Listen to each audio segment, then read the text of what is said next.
Ugandan troops remain the largest contingent in the African Union peacekeeping with 6,223 troops in the war-torn Somalia.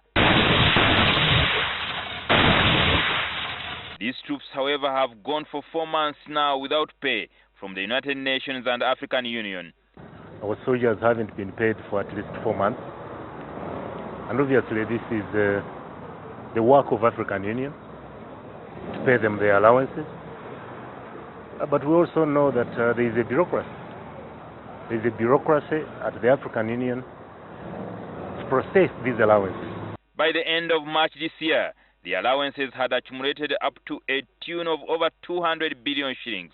Parliament's Defense and Internal Affairs Committee, in their report to Parliament, revealed that by the end of March this year, only 98 billion shillings out of 298 billion shillings had been released.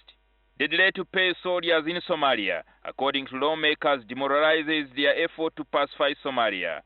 NTV has obtained a copy of the report which recommends that the government of Uganda should re-examine the terms and conditions relating to peacekeeping missions in Somalia. We also want the government to assess the costs and benefits for Uganda and report to Parliament within 3 months. The lawmakers have further asked the government of Uganda to reject the proposed reduction in allowances of troops from $1,028 to $828. They say it's way below the risk exposure Ugandan soldiers face in Somalia. This money comes from the European Union. The European Union apparently, I think, had issues with their coffers, and we've heard that they took a decision to reduce the support package for AMISOM. Now this has affected a number of things, but we're working around the clock together with African Union to get our soldiers paid. While in Somalia, the UPDF expects to be compensated for wear and tear of the equipment used.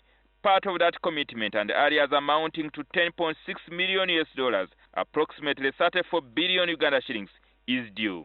Domestically, the Defense Ministry is heavily indebted. It has requested for as much as 11.6 billion shillings to pay arrears as well as gratuity.